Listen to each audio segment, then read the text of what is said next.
হোজাই জিলাৰ বিদ্যালয়সমূহৰ পৰিদৰ্শকগৰাকীৰ নাম কি?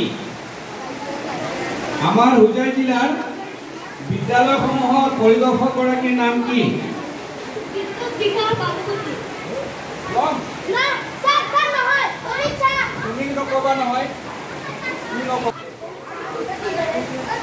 বিদ্যুৎ বিকাশ ভাগৱতী নহয়।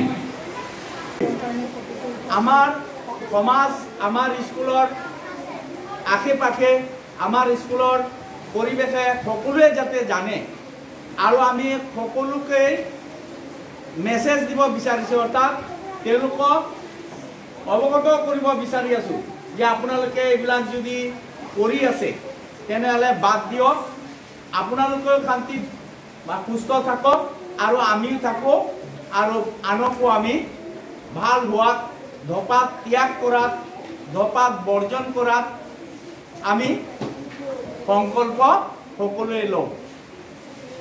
এই ধপাত বিৰোধী দিৱস যিটো আমি পালন কৰি আছোঁ, খালি মুখতে পালন কৰিলে নহ'ব। আমি কাৰ্যক্ষেত্ৰত আমাৰ ঘৰৰ মা দেউতা খুৰা বা আন চুবুৰীয়া সিহঁতে যদি এনেকৈ গ্ৰহণ কৰি আছে বা খাই আছে, তাৰ ফলত আমাৰ সমাজখন পৰিৱেশটো একেবাৰে নষ্ট হয়। আনকি বহু ফেমিলিবিলাক অৰ্থাৎ পৰিয়ালবিলাক নষ্ট হোৱা দেখোঁ। ডাক্তৰে কৈছে যে সেই ধোঁৱাটোৱে কোনোবা যদি বিড়ি খায় বা এই কিবা ৰাগিয়াল বস্তু খায়, সেইবিলাকে লগৰজনকো ক্ষতি কৰে। মোৰ ওচৰত বা ট্ৰেইনত, গাড়ীত, বাছত যদি ওচৰত কোনোবা এটা খাই যায়, সেই ধোঁৱাটো আমাৰ নাকত লাগে, আমি উশাহ লওঁতে যায় ভিতৰত, আৰু তেতিয়া কি হয়? ক্ষতি হয়।